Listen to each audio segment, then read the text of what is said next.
தெனாலிராமனின் அறிவாற்றல் இந்தியாவையும் தாண்டி உலக நாடுகளுக்கு தெரிந்திருந்தது என்பதற்கு இந்த கதை ஒரு மிகச்சிறந்த உதாரணம். ஒரு முறை சீன தேசத்திலிருந்து ஒரு பெரிய அறிஞர் விஜயநகர பேரரசிற்கு வருகை தந்தார்.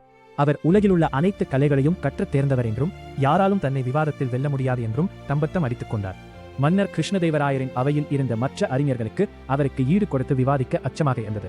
அந்த சீன அறிஞர் ஒரு மூட்டையை எடுத்து வந்து, இதில் ஒரு அபூர்வமான நூல் இருக்கிறது, உங்களில் யாராவது ஒருவர் இதில் உள்ள விஷயங்களை விவாதித்து என்னை வெல்ல முடியுமா என்று சவால் விடுத்தார். மன்னர் செய்வதறியாது தெனாலிராமனை பார்த்தார். தெனாலிராமன் சிறிதும் தயக்கமின்றி அந்த சவாலை ஏற்றுக்கொண்டார்.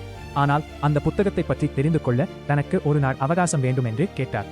மறுநாள் தெனாலிராமன் ஒரு பெரிய பட்டு துணியால் சுற்றப்பட்ட ஒரு கட்டை அவைக்கு எடுத்து வந்தார்.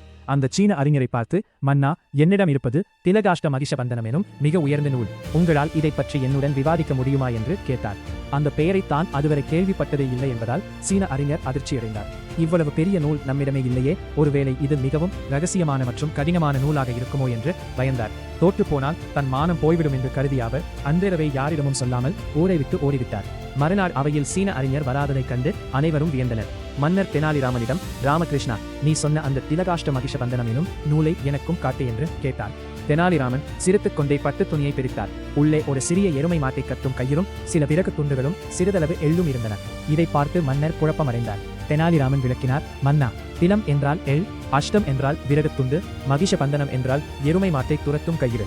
நான் எள்ளையும் விறகையும் சேர்த்து எருமை மாட்டு கயிற்றால் கட்டி வைத்திருந்தேன். அதற்குத்தான் சமஸ்கிருதத்தில் திலகாஷ்ட மகிஷபந்தனம் என்று பெயரிட்டேன். இதை புரியாத சீன அறிஞர் ஏதோ பெரிய வேதாந்த நூல் என்று பயந்து ஓடிவிட்டார் என்றார்.